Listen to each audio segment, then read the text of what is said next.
Welcome to Call of Your Soul. Welcome back to Call of Your Soul. This is episode 2 with Dan Ellis and Amy Piper. And today we're going to be talking about empaths and emotions.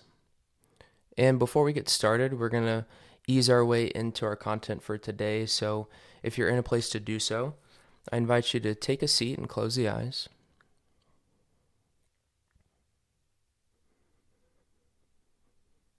And feel and connect to your body.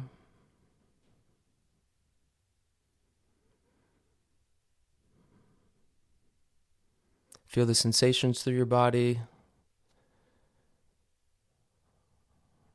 allowing any thoughts to pass through. And then connecting to your soul, your spirit guides, everything on the etheric level.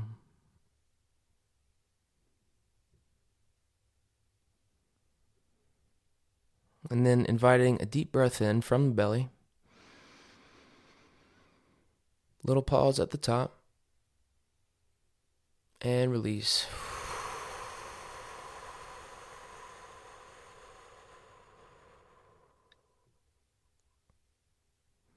And first we welcome in Amy. Amy, how are we feeling this morning? Great. I'm excited to be here. So empaths and emotions. So first we talked about really making this definition clear about what we mean. Because especially with something that has a lot of aspects of subtle sense awareness, and potentially some people put in interpretations that have other dynamics like information through the mind or through the brain. We just want to get clear on what it is we mean when we say empath. So would you maybe just want to kind of go through a quick definition of what we're referencing? Yeah, actually, I think you had a great definition of that. Dan, why don't you offer that? Okay. So what we had talked about is an empath is someone who is sensitive to the sensations and emotions of other beings. We see empathic ability as one of many of the subtle sense awareness channels of one person's being. In our view, the mental or the cognitive exchange happens on a different level than what we would consider empathic. And there is a book out there that's pretty widespread about empaths by Judith Orlov, who's a psychiatrist. It's called the Empath Survival Guide. And I just wanted to touch on this definition that she had put in the book, and kind of differentiate from where our interpretation comes in. So, in the first sentence of her definition, it says empaths have an extremely reactive neurological system. And I think, Amy, you would agree. In our view, we wouldn't necessarily say every empath is reactive in terms of their neurological system. That may be someone who doesn't have quite enough training yet and is in, a reactive state. So someone who has training, I think, would take a moment and pause and then respond and be at choice. I think reactive denotes someone who's really not at choice in terms of the reaction that they have with the person in front of them. Would you agree with that? Yeah, I would. And I also would just say that, sometimes we have a reaction first, right?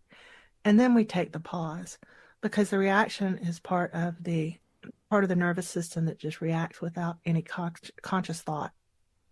So we have a reaction. And then when we're trained, then we pause, we take a breath, we notice, and then we can respond. Right.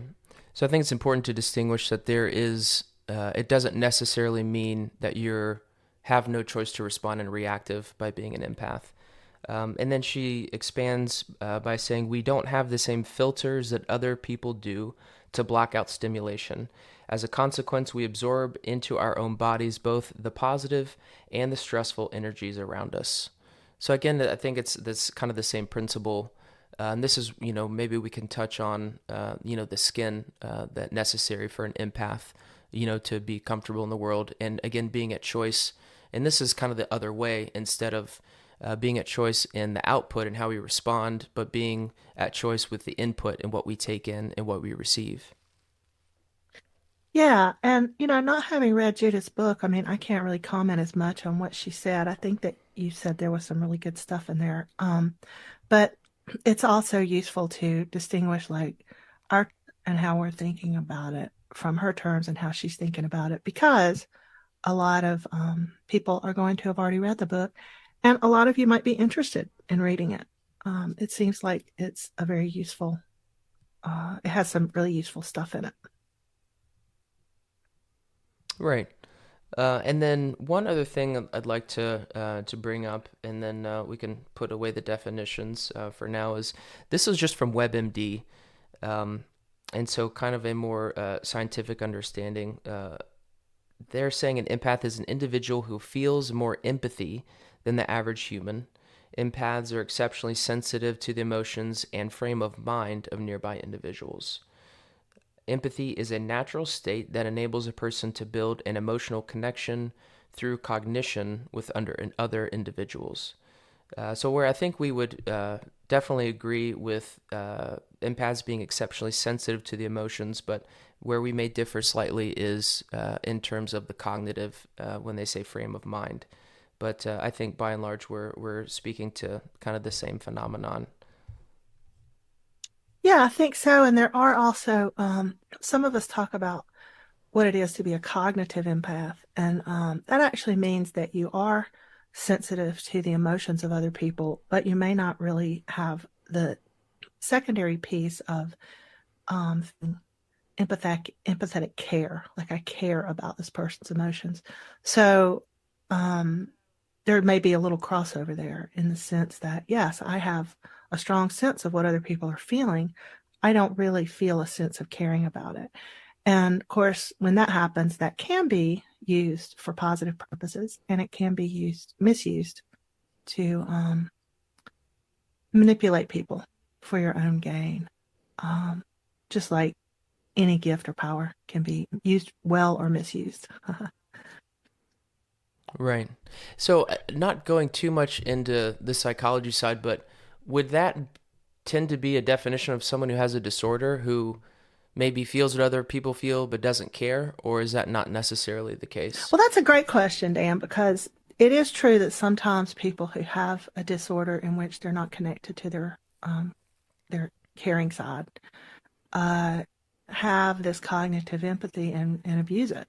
Um, but a lot of people also may have cognitive empathy in that they understand the feelings and needs of other people and they use it for positive purposes, such as, you know, I don't know, just what comes to my mind is, marketing and sales, which again can be misused or used to benefit people, right? But if I have a clear understanding of other people's emotions and needs, then it makes me better able to help them understand why this is a good product for them, why this will help them.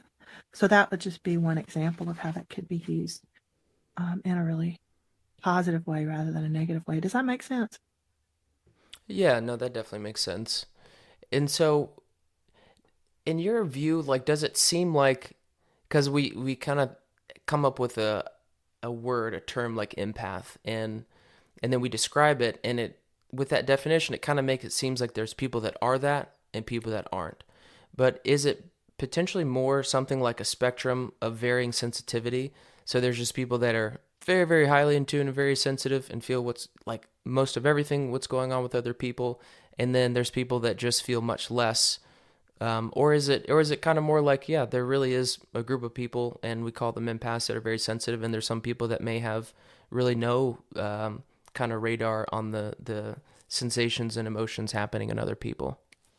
Yeah, I would say that both are true. I mean, I think that like any other intuitive ability, we have the capacity, all of us, just like math or music too, we all have some degree. We can mostly add one plus one.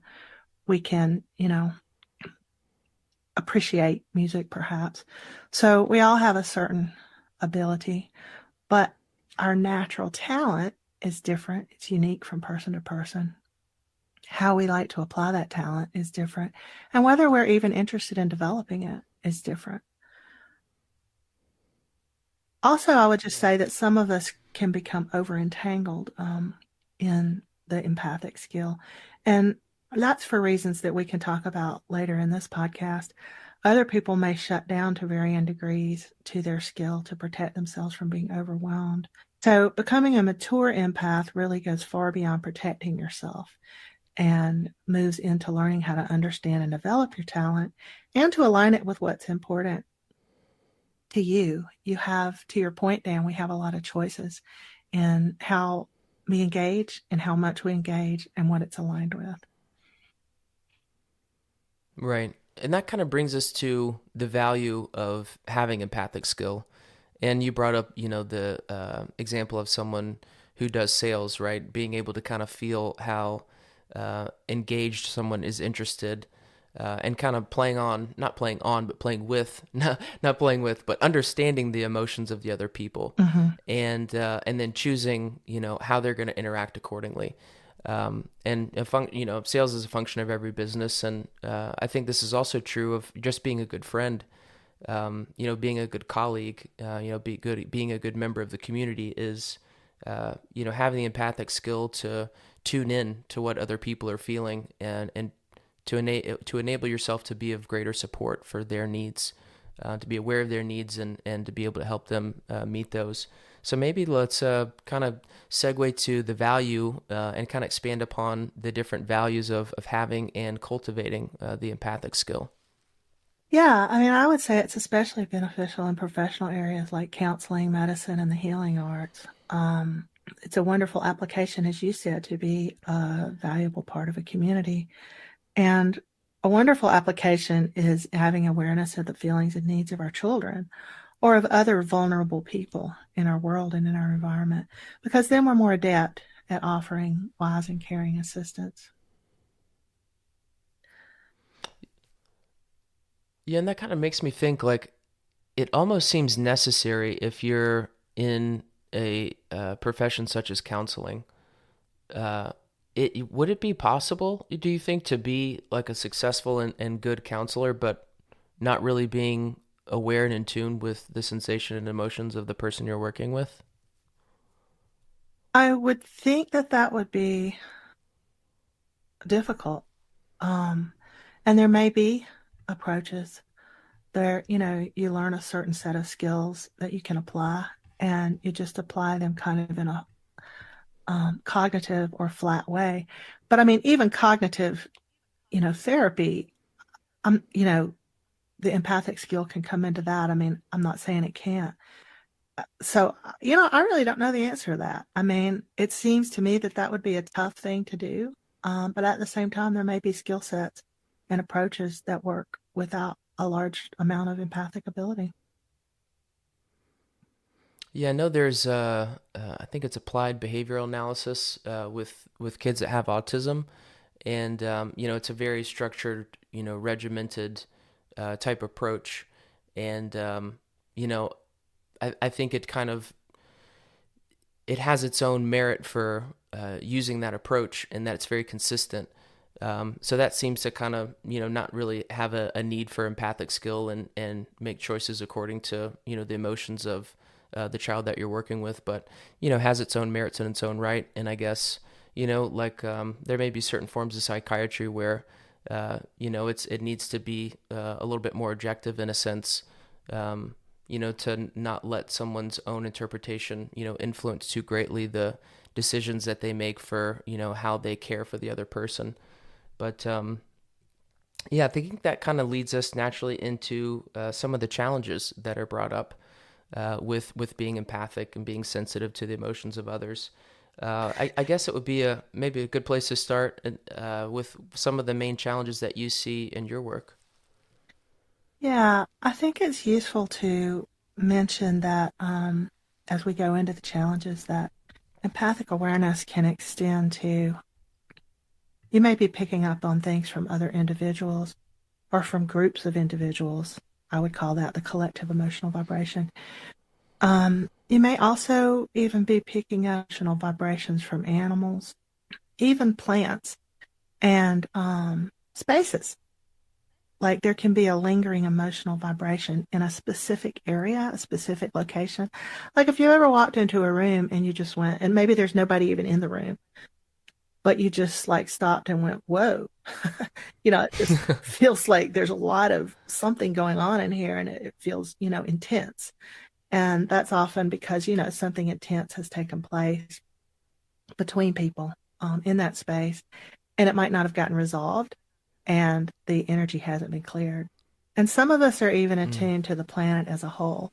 So, if we don't understand our gift, then you can imagine how being immersed in vibrational fields when we don't really understand how that's affecting us, that can be really a challenge for anybody, but especially for people who are highly empathic and attuned to certain kinds of fields of emotional energy. Yeah, so it's like there's so many layers in which we could have potential stimuli come into our field, right? With the location that we're in, the physical space, animals, uh, things that were left over from people being there before, the people that are currently in here, different collectives of people, and the planet as a whole.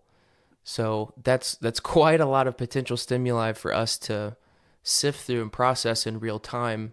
So it seems like a natural challenge is how do we avoid becoming overwhelmed? And I think this is a big part of the skill set of developing the empathic skin and having some kind of layers of choice and protection like a membrane of what we allow to let in and how much it influences us. Yeah, for sure. That is for sure one of the primary challenges is not becoming overwhelmed. And what I find with a lot of people is that we have chosen, consciously or unconsciously, like we get overwhelmed and so we kind of shut down, like we create sort of a wall.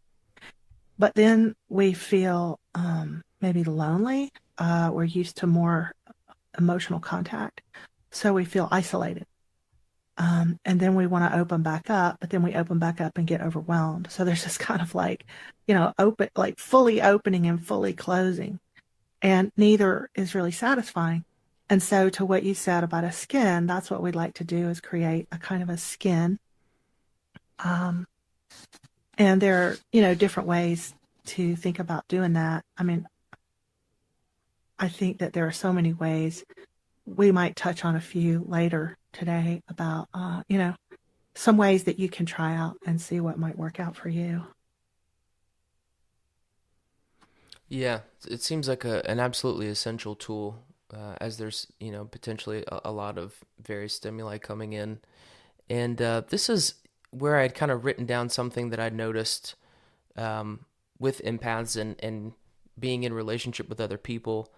As someone who's sensitive and not only feels the emotions and sensitivities or sensations of others, but when you care, it can be um, kind of like this sense of duty and responsibility to want to support the other person. And the phrase I hear a lot is, taking on the emotions of others, feeling responsible for the feelings and the happiness of another person. And I just kind of written down, I called that the empath trap. And Mm. so I just wondered if you want to just kind of expand on, this kind of common challenge I think that comes up for sensitive people, especially when it's people that you're close to and that you really love. Yeah, I love that phrase, the empath trap. That's really great. That's a really great way of clarifying that. So yeah, when you're in the empath trap, and I think there's a few different ones, like you can just feel completely overwhelmed by emotion and unable to fight your way out. I mean, like you're in a wet paper bag and it's just like, I can't get out. I could just feel this feeling and, it just kind of takes over everything. And you might notice that especially when you're around a person who's experiencing intense emotion and you just get in the feeling. And in what you were saying, Dan, that it becomes almost a compulsive need to repair their pain. And yeah, it's caring on one hand, but on another hand, it's like you want to ask yourself, why do I feel this need to repair this person's pain? And there can be different reasons. Uh, One may be a trauma response. If we have been in our, especially in our years of developing our nervous system and growing up, if we've been with someone who was dangerous emotionally or physically felt dangerous to us, then we might have started to hone in and really watch and pay attention in a hypervigilant way to, looking for scanning the environment, scanning that person for signs of danger. And if that's the case, in order to keep ourselves safe. And so that can create a compulsive Hmm. need to make sure that everybody around you is okay. Like, because it gets extended to other people who are not dangerous, but that's just something that got into our nervous system, and now we're carrying it forward and extending it to other people. Um, that's one thing that can happen. Also, if we have kind of over identified with another person, maybe a parent or caregiver or someone else, that we never really differentiated ourselves from other people. And so, again, there's kind of a need to be paying attention to the people around you to make sure they're okay. And, how this can look sometimes is, imagine that you are living with other people. Maybe it's a spouse, children, or, just a friend. And when they come home and they're, in an intense mood of some kind, that there's this feeling on your part, this drive to take care of their mood somehow. Maybe you feel like I've got to ask them. I've got to make sure that they're okay. I've got to help them get to a different place. Or, maybe if I can make them comfortable. Just various ways that we might. And caring is from this. I mean, that is a caring, but it's a compulsive kind of caring. And when we're in a compulsive caring, we may not really be doing what's helpful for the other person. We might even be unconsciously, inadvertently enabling this other person in some way so that it might relieve them, but it might not actually help them to grow and take responsibility for their own feelings and needs. And it most certainly becomes exhausting to ourselves. And ultimately, when, we're in that dynamic, it can be really hard. A lot of times people tell me, gosh, I don't really know what I feel. I don't know what I need. Haven't really learned to identify our own feelings and needs because we haven't differentiated them from the feelings and needs of other people. And there can be um, a lot of different kinds of challenges that come out of that. So I think that if you notice things like that, then it's time to peek under the cover and see what's up with you. Yeah, and that brings up a good question, and maybe this is something that's not a an easy question to answer, and it's not doesn't have like a very straightforward answer. But what would be your guidance on, let's say, I'm home, and then my spouse comes in, and there's like a grief and a sadness that I can feel, or maybe there's a fiery frustration. um, how do I differentiate, or let's say even more difficult, in a room of people, and there may be a few different emotions that I feel as a result of being in the shared space with other people. How am I able to differentiate what is coming into me through them and what is of my own? Yeah, I think the first step is always just noticing that, hey, there seems to be something amiss here. I'm either feeling overwhelmed by emotion or I seem to be feeling things that I'm not sure they're mine. Like I'm just not even, I have no reason to feel these things, and yet I'm having these feelings. Or, yeah, these are feelings that I'm having, but they're much bigger than I think my own Hmm. feelings are. So the first thing is just to notice that. And once you notice that, then you can take that pause that we talked about earlier. And, you might take a deep breath, kind of pull in your antenna. Just imagine that you have antenna out into the world because you do. And just imagine that you're pulling them into yourself, into your own energy field. And then you can imagine that these are all things that you can do one by one as steps, or you can just try out one thing, or, but then you can imagine yourself inside of a sphere, which is your energy field, right? It's kind of an oval. And you can imagine it as if you're familiar with the nice, soft glow of a salt lamp. And just imagine yourself inside that salt lamp. And that's you. And the energies and emotions of people who are outside of that lamp can't really come in. They can perhaps touch the edges, but they can't come in. Or you could imagine it as a crystal sphere, if you like that better, whatever kind of crystal you like. You can imagine it as a drop of, a rainbow. And so you're just inside of that and that kind of a skin. It's your place, it's your space, it's your home, your energy field, and it belongs to you. And I also think it's useful to clarify that we say we're taking on the emotions of others, and it does, in a sense, that's true.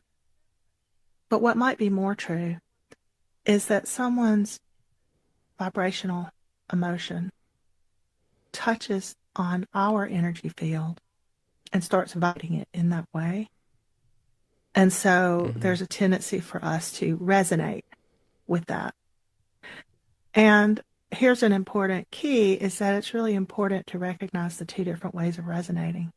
I can resonate in such a way that I start to actually allow my full vibration to become um, what touched on my field, or I can notice it and like, oh, that's information. Huh, interesting. And that's a high level skill. So it's not something that I expect an untrained person to automatically just understand, although you might. But it's a very essential thing to learn. So as a healer and guide, I myself, am in this state all the time so that I am receiving information from the person I'm working with and noticing what they feel because, yes, I actually feel that, but I notice that it's a feeling and I can tell that it's not mine. Now, there are times when I'm like, huh, I, I think that I feel this too. And then I don't have to differentiate. I can just say, oh, you know what? I think this person is feeling something kind of similar to what I feel. I really get that.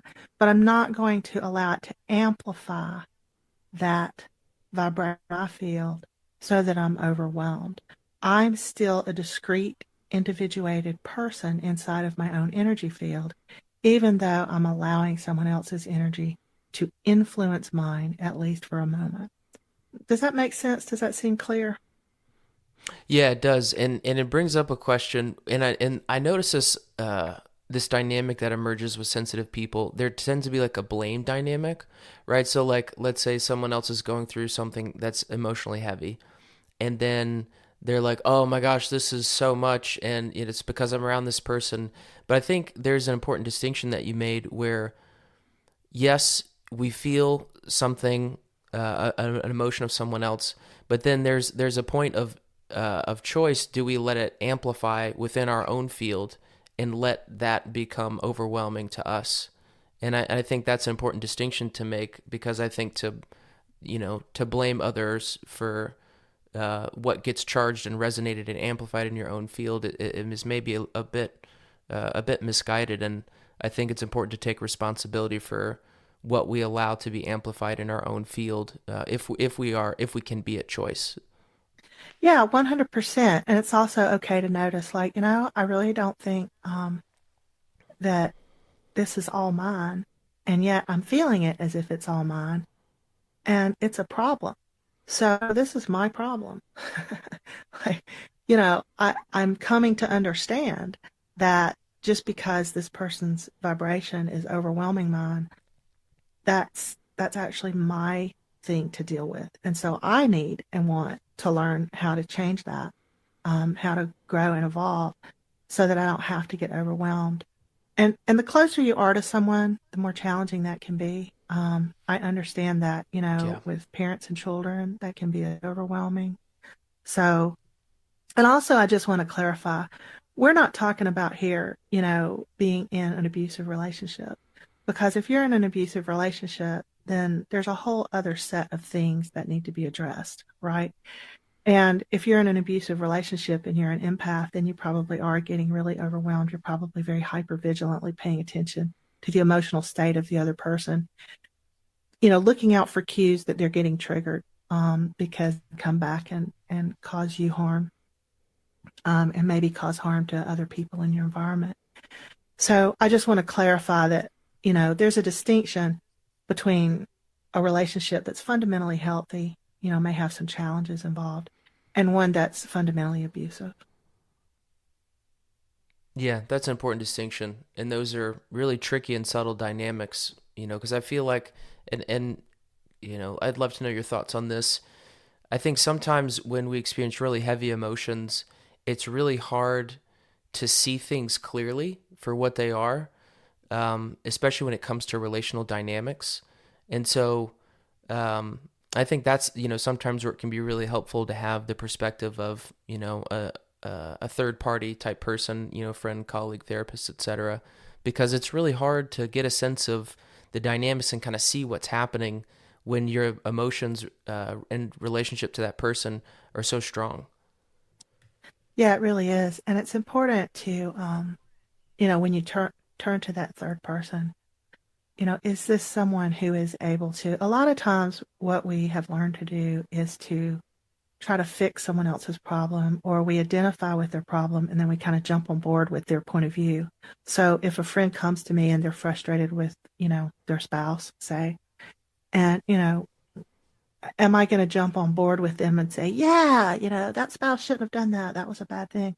Am I going to defend the spouse in order to try to fix the situation and calm it down because it's hard for me to handle that level of Hmm. emotion that's being brought into my environment?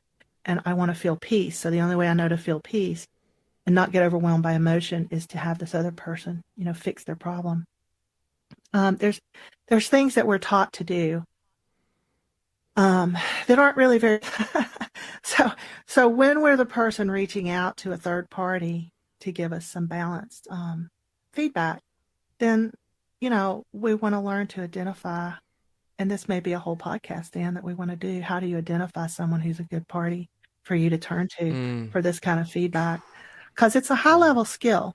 It really is a high level skill, that's not taught in our culture very frequently, to learn how to be present with another person and their emotions and their needs, and to simply stay present and offer reflection, offer validation for their perspective without fully buying into it, um, Hmm. and helping that person to come to what's true for them. That's a very high level skill that is not taught a lot in our culture. And there are definitely some really beautiful places to learn that skill. But we have to kind of have sought it out, unless we're one of those lucky people who had it modeled for us as we were growing up. And which is probably very few and far between of us. Yeah, it seems like it is. It does seem like that. For some reason, that's just not something that our culture has prioritized. Right. And this brings up another element that I just want to shed a little bit more light on with this dynamic of the relational aspects of someone going through something difficult. It seems like, let's say, for example, my spouse is going through something difficult and I have this yearning to want to fix it or to want to get involved. It really kind of seems like from my own needs of whether it's being needed or it's not having, an overwhelming emotional situation to have to then, deal with. It's like I want to find the kind of the quickest way to get this to settle down and not be like a fire to have to put out. And it really it kind of takes the guise of I'm, oh, this person, I'm going to take on the emotions of this other person so they feel better. But really, it kind of seems at the root of it to be predicated on what would be my own needs, Yes. to be needed or to be, for it to not be a big emotional outburst. Yeah, and I'm so glad you mentioned that too, about needing to be needed, because that's such an important thing for many of us as empaths.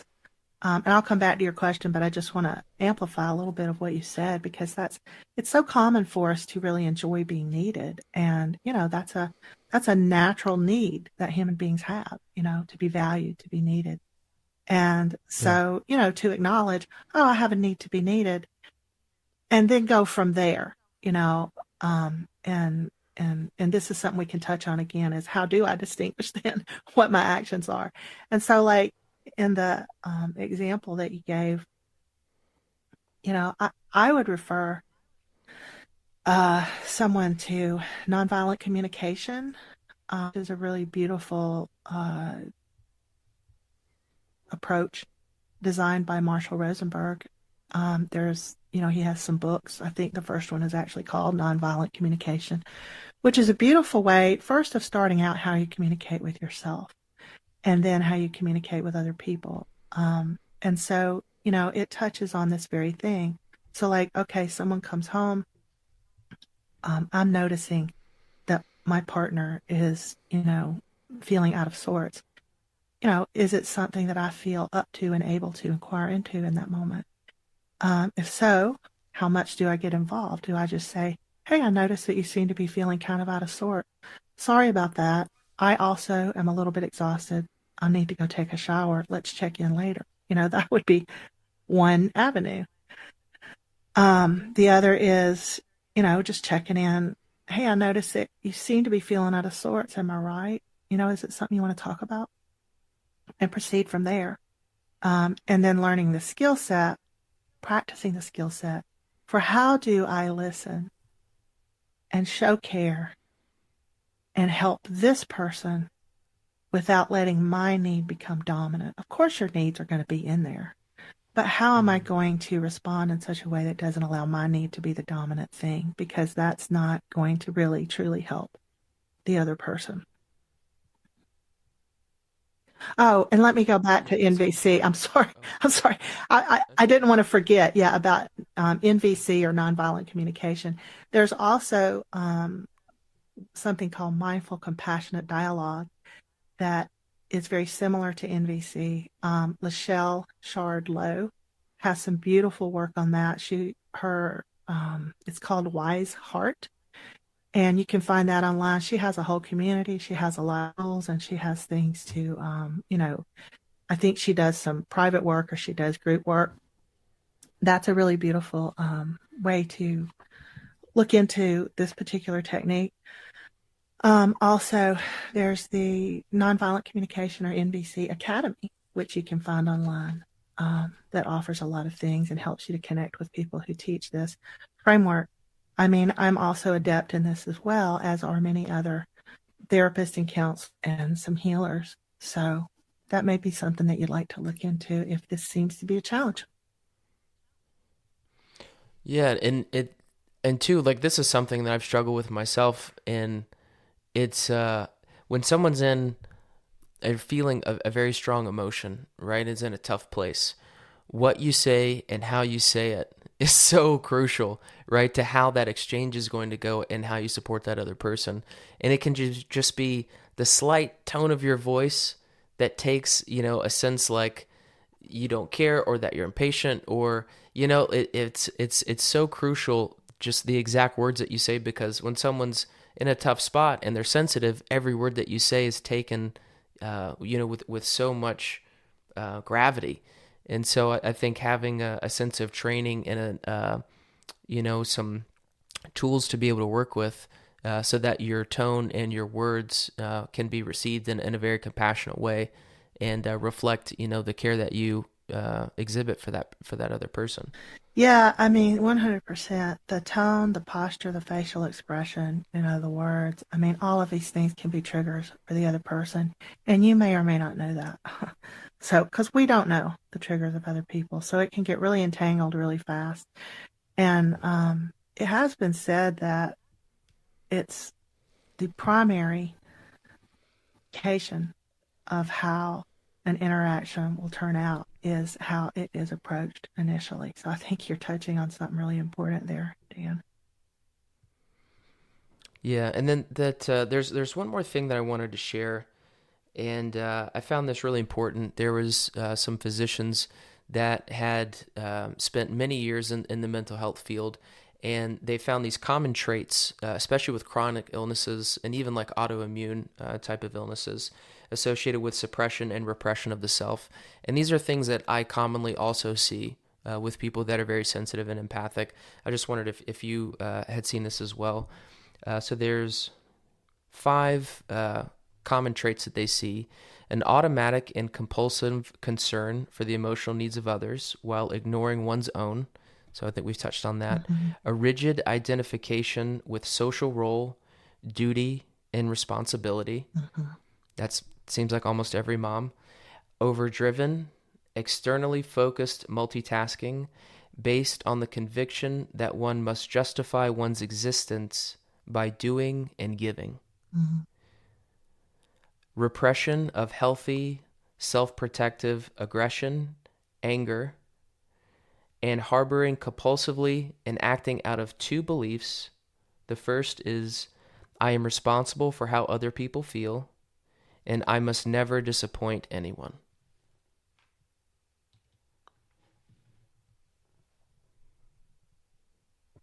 Yeah, that's well written, well spoken, and certainly speaks to a lot of challenges that we face. And I just want to comment that when we're talking about these relational dynamics, these are relational dynamics that can be true for anyone, but I think they're just amplified for the empath.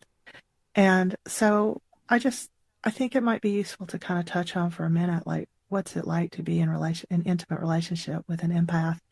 And, you know, maybe both people are empaths, or maybe just one person is an empath. So the beauty of that is the level of care that can genuinely be offered is is so lovely and so wonderful to be on the receiving end of that kind of care. And for some of the reasons that Dan just outlined, it can also become a challenge, not only to the empath, but to the partner of the empath. If I feel compulsively the need to be helpful and giving, then it seems like, well, great, somebody's going to be helpful and giving all the time. But it may be very difficult for them to have their offer refused or Mm. rejected, as they might feel it, especially if that person has been traumatized in some way. So there are some just absolute beautiful things about being in a relationship with an empath, and some absolutely challenging things about that. And I just think that it's really important to be willing to learn about those things because, if you are the partner of an empath and not an empath yourself, then it's a lovely gesture to learn more about them. And I think that it would help you to understand them because I can guarantee you that they're trying to understand you.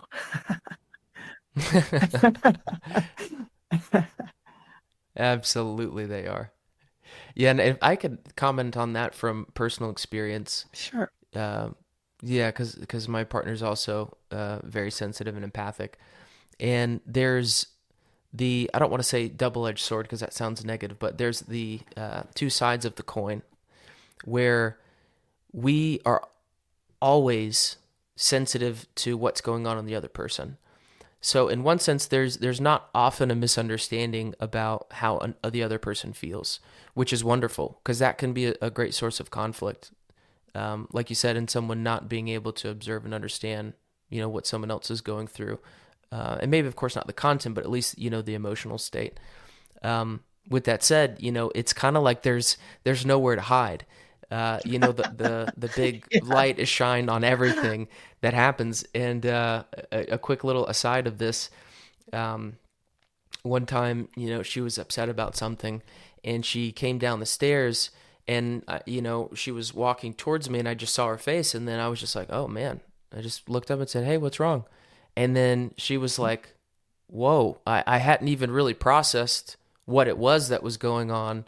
And like I could already recognize it and see it, and in her face and her body and her energy field, before she really could have like a sense of what it was and actually sit down and talk about it. So it's wonderful in that way, but also it's the intensity is really felt on both sides, And so this is also a dynamic, and maybe this is something that we could expand on, Amy, where let's say, for example, I'm going through something that's really tough. And actually, I'll give it in the opposite direction because that's the way it's happened more. She's going through something, but I don't feel like I'm in a place, to really be able to support her without, uh, without being non-judgmental, without enabling, without these other dynamics that are unsupportive to both of us. Recognizing the limitations of my own self and knowing what my own needs are. And so, like, there's someone who needs support and needs something, but that the other person really isn't in a place to give, and you're both really sensitive, and so that kind of this unmet need, can be a source of tension and potential issue to have to work through. Yeah, thanks for clarifying that because that's yeah, there's an intensity. There can be an intensity um that comes there. And if both people are feeling off balanced in a given moment and both people are empaths, uh that can be quite an emotional challenge. Um so, giving each other space, whether that means psychological space, physical space, sometimes becomes important. And recognizing, hey, I need space. I do care, but I'm not able to care well at this moment. Yeah. I will come back when I'm able to care better. you know. And the other thing that what you said brought to my mind is that sometimes as empaths, we're so used to picking up on the emotional climate of other people, and we think we're right. We think that we're interpreting correctly. And we probably are a big portion of the time. But I feel like it's really important to be able to say, I might be wrong. I could be wrong. It seems to me that you are feeling angry. I noticed that from your tone of voice and the expression on your face. If that other person is saying, I'm not angry, maybe they're saying it that way. Well, they don't know that yet. Or maybe they're really not angry and they're saying, I'm not angry. I don't know why you think that. And it's like, oh, yeah, I could be wrong. And even if that person seems to still be exhibiting that they're angry or upset, that, oh, okay, you can just accept. You don't have to argue your point. It's how important is it that you're right about this? Because it's the other Mm. person's energy field, it's their climate. So these are some of the things that we learn as we walk through our empathic evolution and development. And and it's important for me. Oh, okay, I'm noticing that tone of voice or that facial expression triggered me. Now I'm feeling angry or scared or hurt. I'll go take care of myself. If I want to be involved in healing, then let me go heal myself and take care of my own emotional environment. And this person is really responsible for their own, even though, yeah, I'd like to be able to help, but maybe I can't. So there's two things. One is I might be wrong, and two is I may not be able to help. That's tough to swallow for a lot of empaths, Yeah. but it's essential. It it is. And when you brought up the point about being right, I just wanted to make a note about this. There's a comedian, Mike Birbiglia, that has a funny bit in his stand up about this really tough lesson that he learned with his wife. And I think many people, especially if you're in relationship with an empath, um, that is one of the common pitfalls is, thinking that this interchange between you is like an argument that you want to win, and the important part is to be right or to prove that you're right. And when it comes to emotions, it's like there is no right and wrong. Right. There really isn't. It's just what honoring what the other person feels. And I think surrendering that sense of wanting to be right and get the upper hand in an argument is really it's a slippery slope and can cause a lot of frustration because the other person is going to feel like you aren't in tune with them, and it may give off the sense that you don't care. So I think that's an important thing to really look at and for yourself investigate whether that's worth keeping, especially when the emotions are very high in a given time. Yeah, absolutely. And to that point, some of the ways that we can react is to tell people, like if we get uncomfortable, or especially if we're feeling the need to be right, is we're telling that person, well, you're overreacting. You shouldn't feel that way. Here's a better way to handle that. Or, you're just interpreting. And none of those things will create closeness in the relationship. They will Right. probably trigger either inflammation, um, someone may shut down, someone may become, more invasive and needy because they're needing to fix the problem, or, none of those things are going to lead toward, you know, more connection and more fulfillment in the relationship. So again, these are just things that it's good to recognize, and then, be willing to take a deeper dive into that perhaps. And especially if I'm an empath, or especially if I'm with an empath, then, you know, these are really even more important things for me to begin learning about. Yeah, 100%. And there's this quote that I found from Brene Brown. And if I had to kind of sum it up in one sentence, I would take this from her. In this dynamic, and the question of how do I support the other person, right? Because it seems like what I say doesn't seem to help and just continues triggering. And then maybe this can kind of lead us into maybe a quick intro about healing presence. She says empathy is simply listening, holding space without withholding judgment, emotionally connecting, and communicating that incredibly healing message of you're not alone. Yeah, really beautiful. I remember a group that I did some workshops with. I mean, I was one of the participants at this time. So, and I remember that the leader of the workshop, one of the things that she would say when one person was talking about something that was painful for them, that, you know, she would say, you may not have had this kind of situation before, or you may feel like that she or he is overreacting, or, whatever. But ask yourself, have I ever felt this emotion before? And I thought that was a really helpful, like, have I ever felt sadness? Have I ever felt grief or loss? Have I ever felt anger? Have I ever felt rage? Have I ever felt, any of whatever?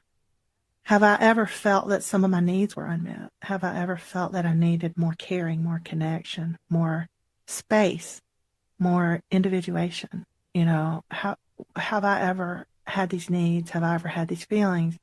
And that's a way to identify with the other person. Yeah, you're not alone. I don't know what it's like to feel what you're feeling exactly, but I do know what it's like to feel grief. And, Mm. that's something that you can, if that's a tool that helps you, it may be a helpful tool when relating to your friend or your spouse or your child. I think that's a great tool because I think all of us, especially, once you're into adulthood, you've had several iterations of probably every major emotion, Mm-hmm. right? If you're really honest with yourself. And so that's a great question in that moment. All right, I'm seeing that my friend, my partner, my child is feeling this. And then have I felt that before myself? And then maybe sit with, all right, what did that feel like? How did I respond? What kind of support did I need? What kind of support did I get? And then what kind of support can I give? And with this person that I love, and what they're going through, and maybe try to get a sense of what their needs are, and support that. I think that's a great tool. Yeah, and it's equally important to, when we get caught up in emotion, sometimes we forget that the emotion is a signal of something. The emotional signaling is signaling that something is amiss, or it's signaling that, hey, everything is going great. So, like, if I'm feeling happy and overjoyed and connected, it's like, yeah, my needs are being met, things are going well. If I'm feeling angry or frustrated or sad, then, hey, something's amiss. And so it sort of is a signal to begin a process of asking, what am I missing? And how can I get that need met? And when we do that well within ourselves, then we can communicate. We have a better chance of communicating that to our partner in a useful way. And again, I'm going to refer you back to nonviolent communication and mindful, compassionate dialogue, which do a great job of helping us understand how to do this in ourselves and how to work with another person on this. And to bring it back to the empath, I just want to say this is one of the beautiful things is, when an empath learns to recognize that the emotions that he or she is feeling and experiencing that have sourced partly or fully in another person or another place or animal or whatever, then we have the opportunity to ask ourselves, what's the need that's being signaled here? Not how can I fix this, Mm. which is may sound similar, but it's actually there's a first step. It's like, what is the need? I wonder what the need is that's being signaled. And you may not know, but you can take some guesses and ask. You can ask the other person, what do you need? That's sometimes a question that someone who's in a lot of pain needs to be asked. They may need to be asking themselves yet, and they haven't done it yet. So, what do you need may trigger that person. Gosh, I don't know. I'm not sure what I need. And for them, if they take that next step, if we take that next step of continuing to seek out what is the need that's not being met, then I have more information. When I have more information, I have more power. I'm more empowered to get that need met. And getting that need met, is going to assist me in shifting the emotional state that I'm in. I think that was a really important perspective. Um, where I've heard a dad before. There was two kids and they had a little disagreement, and then one girl went off, and then he said to her, "Hey, go fix it." Mm, You know, and I think that was that's a perspective that you're speaking on. Is let's maybe not look at it as a broken piece of wood that we need to put back together, but look at the underlying what is the unmet need. What is this emotion signaling about what's happening to us, and what is it that is causing us to feel off, and what is the unmet need that we're being shown. I remember writing down in a workshop that we had done a couple years ago, every feeling is a visitor. mm. um, and so it's like looking at these emotions as teachers. It's trying to signal and teach you something about yourself, and why you're reacting and responding to your environment or the people in it in a certain way. And there's this short quote I like: "Emotion is the engine of maturation." And I think when we're honest with ourselves, uh, there's not a whole lot of maturation on the human existence without some emotional swings. And I just think that's a really important perspective to take, and not looking at it as a simple problem like a broken thing, but looking at it as what is the missing link, what is the teaching, what is the thing that I'm missing, in terms of a unmet irreducible need. I love that. And every feeling is a visitor. That's really wonderful. And that kind of points also to something else that I think is useful for us to just kind of bring forward for people as an avenue for learning and healing. Um, every feeling is a visitor, and yet sometimes some visitors can be really overwhelming, right? So it's Yeah. like, I'm just sitting here suffering through, like, I can't wait for this person to leave, or I can't wait for this emotion to change. And so we actually have a lot of power over how we handle emotion from a physiological perspective. So it comes from understanding our nervous system a little bit better. Polyvagal theory, understanding about brain waves. We have different kinds of states of being that are physiological or largely physiological. And there are ways for us to, I mean, most of us know, take a deep breath, right? I mean, that's one of the first things, but it can become, there's more to that in terms of really shifting your state of being. Because when you've shifted back from a fight, flight, freeze or fawn state, or from a shutdown state. These are the five states of beings that are not flow state, right? That are not conducive. I mean, sure, if a tiger's chasing me, then I want to run, you know. It's, but there are times when we recognize that the state of being we're in is not really helpful to the current situation. And so we want to move perhaps back into what I might call a flow state. And there are ways that we can do that when we've moved back into a flow state, then we're less reactive and more responsive. So we're smarter. We're actually smarter. We're wiser. We're open to, um, we're open to intuitive knowledge. We're open to higher wisdom, which might come through as inspiration or insight. Our brain is working more clearly because it's not clogged up by all kinds of random thinking, and, it's not firing in all different kinds of ways. There are just a lot of reasons why we're actually wiser and more intelligent from a flow state. So if we learn how to come back to that flow state from the other state when it's relevant to do that, then we actually have access to, what did you say earlier about, Dan, about feelings, emotions are lead us into evolution or something like that? Emotions are the engine of maturation. Yes, exactly.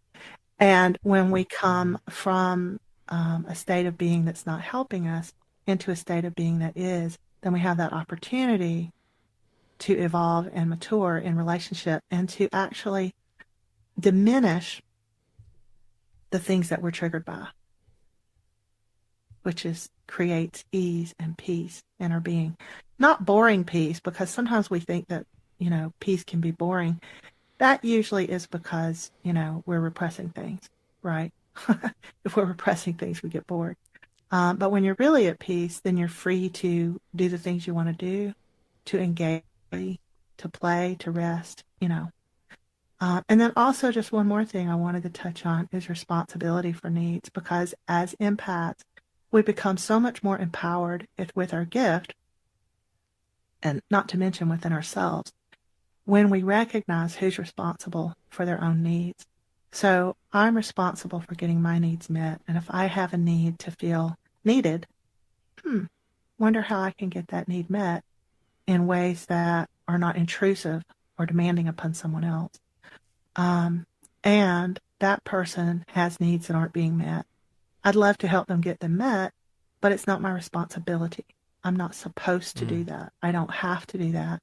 I might be able to help them take a step. I might not, but it's not my responsibility to resolve that for them. And I think that's just a really important kind of destination, a goal Yeah. for us to reach for. Oh, this is what it means to be a mature empath. And this is where I seem to be standing on that continuum of evolution and growth and maturity.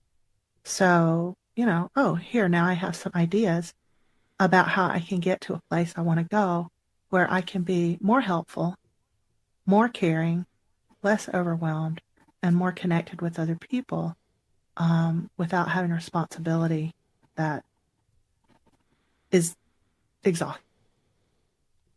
Yeah. And if I may add one piece, I think this is an important part of that process.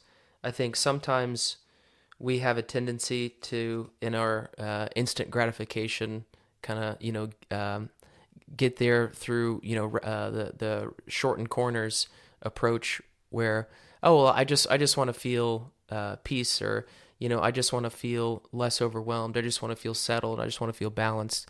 But I think it's important to leave time and space and allowing the expression of emotions, Mm-hmm. especially certain ones, because like we mentioned earlier with the traits of people that suffer from chronic illness, a lot of that has to do with suppressed and repressed emotions. Yeah. And so especially one with like anger, and I think that's a cultural piece that's important.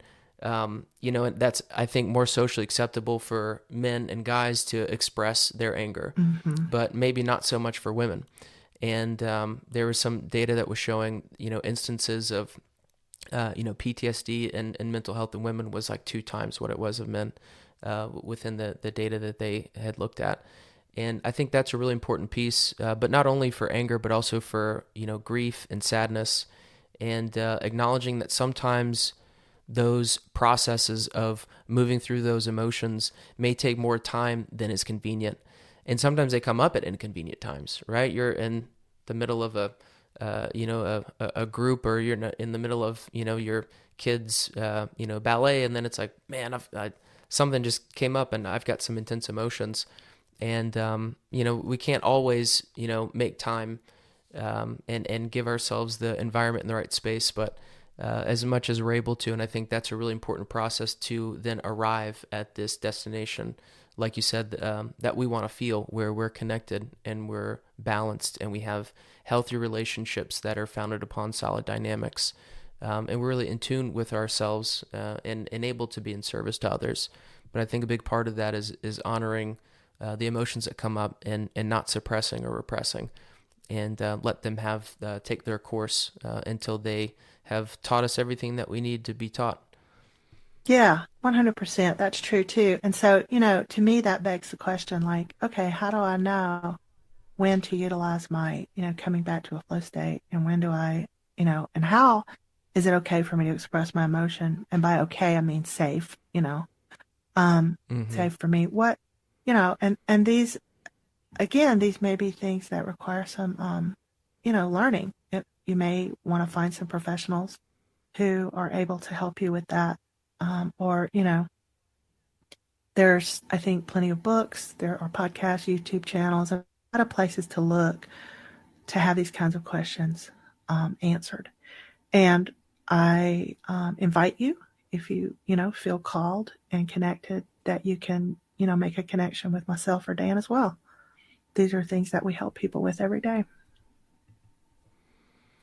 Yes, as we continue to learn ourselves. And I will say one thing that I've always have been very physical. So, sometimes I would just be like out in nature and just, take a stick and break it in half, and just something about that expression, that sound, for anger, for example, would help me release.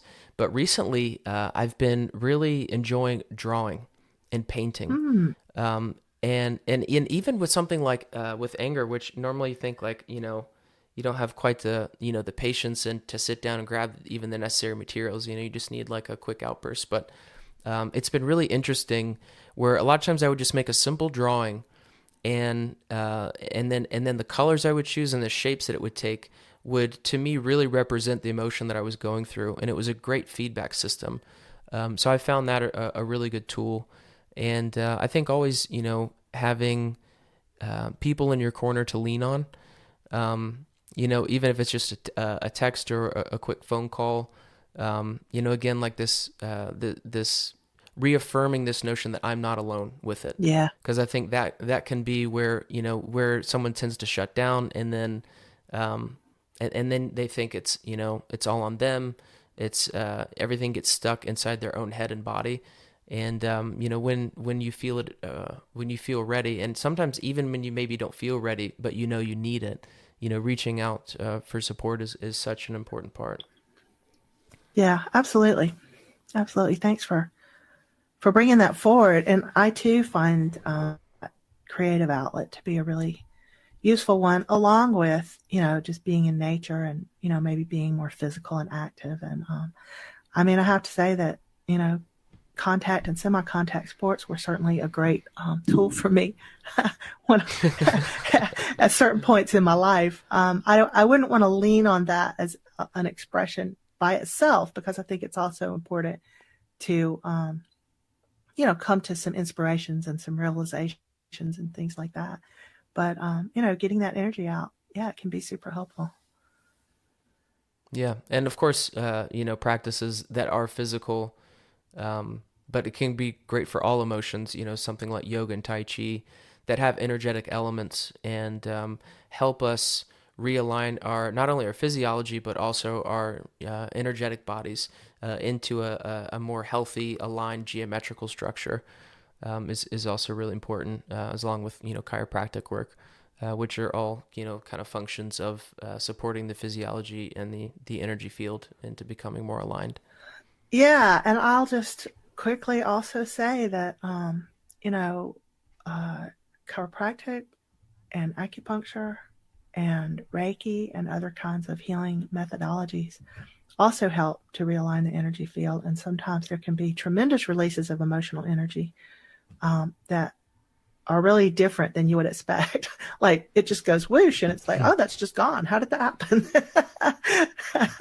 it just it just emanated through your vibration, and it was able to be released. So all of these are different ways. There's so many different ways. And yeah, I'm not sure, where do we want to go from here, Dan? I mean, it seems like we're kind of wrapping up. Yeah, is maybe the maybe ending with aligning with the wisdom of the higher self and kind of leading it on out from there. Yeah, absolutely. So it's possible to set an intention and you get to decide what your intention is. But what's the intention that I want as an empath? Like, how much do I want? When do I want to receive, to be connected in an empathic way, and when do I not? Like, maybe out in public, I really don't want to pick up on every single vibration as I, walk through Walmart. I mean, that just might be a bit much. Or, I'm at the music festival and I'm in the center of all of this, people who are having, hundreds of people. There's all different kinds of emotional fields. I don't want to be, so you can ask your higher self, your divine self, your higher wisdom, however you think about that, to create, to align with this desire that you have. I only want to be empathically connected with the people that I'm closest to. Or I only want to be empathically connected with those whom uh, I'm meant to serve, however you want to set that. And that absolutely works. I learned that, many, many, many years ago, and it has served me really well. You may have already noticed that you're connected with some spirit allies. Befriending and aligning with those beings can certainly help you with life in general and certainly with your empathic skills. I would just want to make a note that you want to make sure that the higher beings are actually higher beings who have the wisdom that is needed to help you, and not just kind of fourth dimensional astral beings who might want to help but don't have the wisdom, or who are posing as higher guides for their own purposes. And again, we're touching on something that you may not automatically know how to do. So you might want to find someone who can help you make that distinction.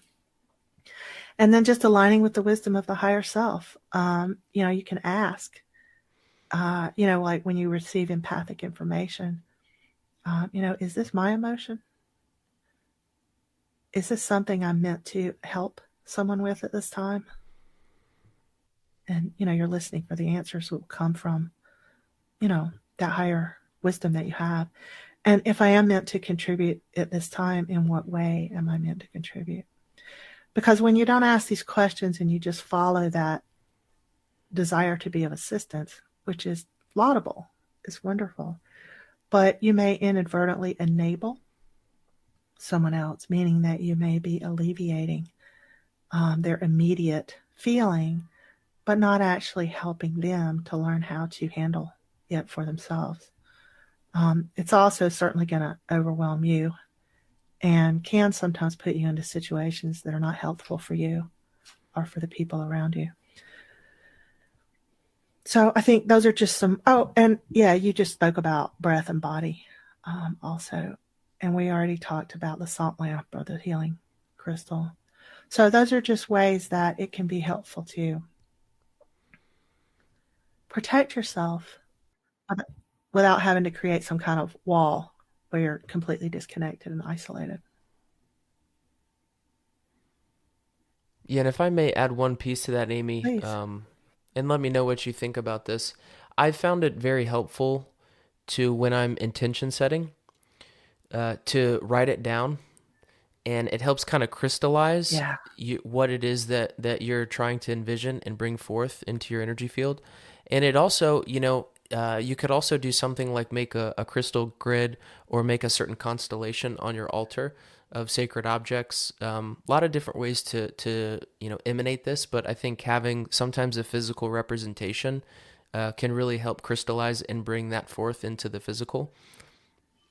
Yeah, absolutely. And, the ceremonial aspect of that, just like creating a crystal grid or something like that, it's like, oh, this is kind of a ceremonial aspect that keeps you connected with your intention. Yeah, because a lot of times we have slippery memories, and so it also Yes. is a visual tool to help you remember what it is that intention is, and to remember to set your sights on it and come back to it when we get a little off balance. Yeah, I remember a few weeks ago, a friend of mine who is a practitioner, I had taken something to her that I wanted to work with. And, I really got the inspiration and the insight that I needed. And it was just so clear. And I was like, oh, that's wonderful. And the other day I saw her again and I was like, I remember that I found that the inspiration came to me and I understood exactly what I needed, but I completely forgot what it was. She had to remind me. And I think that we do this, when it's something that's really new, or maybe it goes against some of our earlier learned things that don't fit anymore, that our minds become slippery, as you said. Yes, they do. Yes, they do. Yeah, so that's why I find journaling also not only for intention setting, but for when you get insights and downloads. Um, and this is what we always do it right after ceremony, and I encourage people, especially after their first couple Reiki sessions, journal down your experience because right after it's happened, you feel it, you're thinking it, every part of your being is emanated with it, but you will forget it. There's just too much that this world demands of our mind and our cognition, and too many decisions we have to make. So you will forget these things. So it's never going to be more clear, and you're never going to be more able to put it down into a way that you can remember the essence of it as when it first happened. So journaling throughout the course of your experience with your intention as it unfolds, I think is a really important piece. And then you can draw a line of coherence as you've worked through your intention, and as you work through the obstacles that you faced, that have associated with it throughout that time. Yeah, that's great. And also, I just want to, remind us that journaling can take a lot of different forms. So, like, you might draw in your journal. You might have a vision that came to you in your meditation or your ceremonial experience or whatever. And, when you draw that experience, it might be more, um, it might speak to you later even more than the words, or you might just use words and not necessarily sentences. It may even be useful for some people to like speak into your recording device or something like that, and just play with it and see, and it may be different for you at different times. So yeah, that's a great tool. Yeah, I'm glad you mentioned that too, Amy. That's a great point. Yeah, because it can take very many forms, and so finding the right grouping constellation that really works for you at a given time. Because I think it's more about getting it authentically expressed and putting it down, than what it says or what it reads. Right? It's a tool just for you, so it is kind of different than writing something for someone else to then gain insight from. It's for us. It's for you. Yeah, and if you're an artist, then drawing might not be the best thing because you might get into your brain and perfection. you know or I mean, it might be perfect for you because you're an artist, but just remember that sometimes that which we've learned to fine tune may not be the best tool for this kind of journaling. Most definitely. All right, Amy. Any last thoughts about empaths and emotions before we wrap up episode 2? No, I feel like we've kind of covered everything that fits. I mean, there's plenty to come back to, and I think we'll do more podcasts on the empathic topic probably, but I feel like that we covered a lot. um, we offered some ways to help empaths and ways to understand some of the challenges you might be facing. And Amy, do you want to lead us out?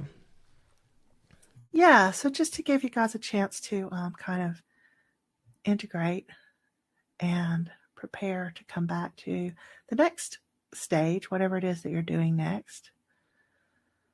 So just let yourself close your eyes for a moment if you are in a place to do that.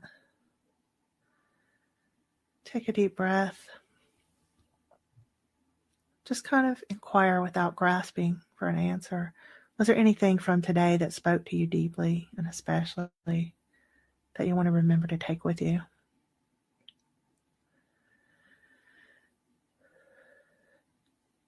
And then just like take with you anything that's of value into the rest of your day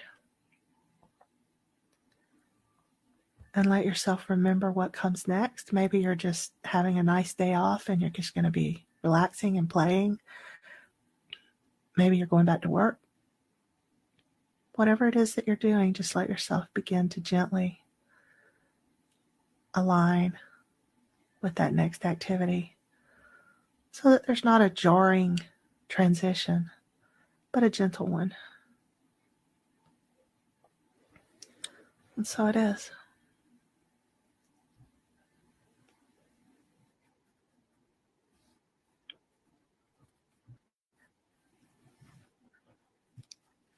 Blessings. Thank you, everyone, for tuning in, and we'll see you next time for episode 3. Blessings to you and everyone you love.